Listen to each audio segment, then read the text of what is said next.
Gerek yok herhalde. Bismillahirrahmanirrahim.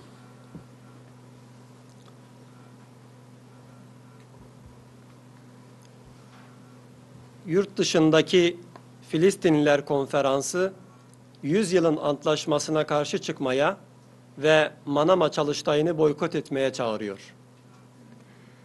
Filistin halkımızın davası, 100 yılın antlaşması olarak bilinen proje yoluyla ABD tarafından tasfiye ve işgali devam ettirmeyi hedefleyen yeni bir kampanyayla karşı karşıyadır. Siyonist yapı yanlısı Donald Trump, yönetimi Kudüs, mülteciler, UNRWA, yerleşim, egemenlik, bağımsızlık gibi Filistin davasının içindeki dosyaları hedef alarak halkımızın haklı mücadelesini suç haline getirerek uluslararası hukuku ihlal eden ve uluslararası reddi göz ardı eden adımlarla Filistin davasını tasfiye etmeye çalışmaktadır. Filistin davasına yönelik bu önemli problemler karşısında yurt dışında yaşayan Filistinliler Konferansı olarak bizler çok erken bir vakitte bu aşamadaki tehlikelerin farkına vardık. Bu çerçevenin kurulmasından sonra ulusal çalışmalarla harekete geçtik. Bu süreçte Filistin içindeki ve dışındaki halkımızın bütün kesimlerinin Filistin Kurtuluş Örgütü'nün bütün Filistinlileri kapsayacak şekilde yeniden yapılandırılması talebimizle milli bir projenin ortaya konulmasına katılmasında ısrarcı olduk. Buna binaen biz Filistin halkının 100 yılın antlaşması da dahil olmak üzere haklı davayı tasfiye etmeye veya onu göz ardı etmeye çalışan bütün projeleri reddetme konusunda aynı fikirde olduğunun altını çiziyoruz. Halkımızın davasının canlı ve hep ön planda olacağına, daha önceki girişimlerde olduğu gibi onu tasfiye etmeyi hedefleyen bütün girişimleri aşacağına inanıyoruz.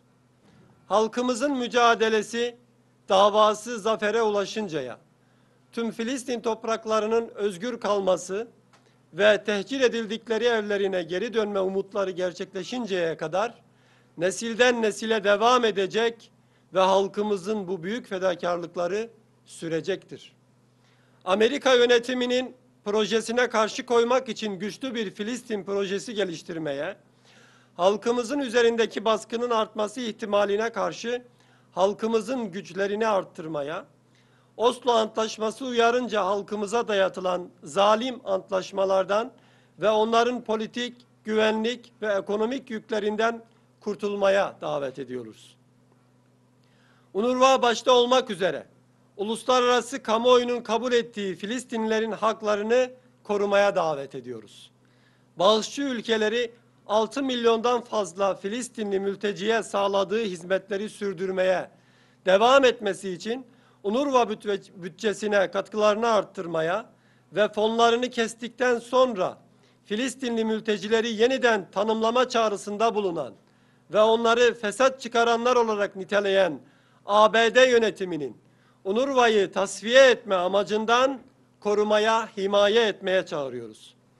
100 yılın antlaşması ve ekonomik barış gibi isimler adı altında Filistin davasını tasfiye etme planlarını uygulamak için Filistin halkı ve Arap başkentleri üzerindeki artan baskılarla orantılı ortak bir Arap tavrı ortaya konulmasını talep ediyoruz. Görünüşteki sahte avantajları ile Trump yönetiminin projesini pazarlayan Bahreyn'deki Manama çalıştayının iptal edilmesini, hiçbir düzeyde yanıt verilmemesini, sadece Siyonist işgali ve bölgedeki sömürüsüne hizmet eden bu sürecin tamamen reddedildiğinin ilan edilmesini talep ediyoruz. Özgür dünyanın desteklediği Arap ve İslam dünyası ile uluslararası kamuoyundan Filistin halkı ile dayanışma dalgasının başlatılması çağrısında bulunuyoruz. Halkları, kitleleri, parlamentoları ve sivil toplum örgütlerini Trump ve Netanyahu'nun Filistin davasını tasfiye projesi ve işgali güçlendirmeyi amaçlayan normalleşme politikası karşısında durmak için seslerini yükseltmeye ve harekete geçmeye davet ediyoruz. Filistin halkımızın gerek Filistin içinde ve dışında üzerinde oynanamaz haklarını korumaya ve üzerinde pazarlık etmeyi reddetmeye devam etmesi gerektiğinin altını çiziyoruz. Filistin halkı hakkının gücüne, davasının adaletine ve mücadelesinin meşruiyetine dayanmaktadır. Bu konuda ona bütün dünyadaki hak ve adalet yanlısı ile vicdan sahibi kişiler destek vermektedir. Yurt dışında yaşayan Filistinliler Konferansı olarak bütün Filistinli taraftarın 100 yılın antlaşmasını reddetme konusundaki tavır birliğinin önemli olduğunu vurguluyoruz.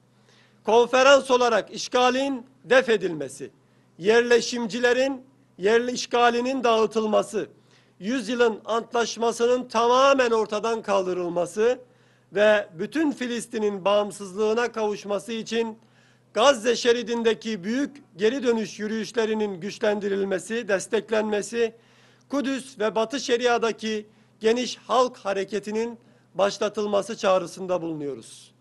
Şehitlerimize rahmet, yaralılara şifalar diliyor ve dünyanın her tarafındaki özgür insanlara selam ediyoruz.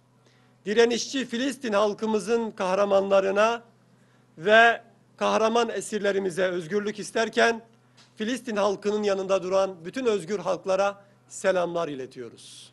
Teşekkürler.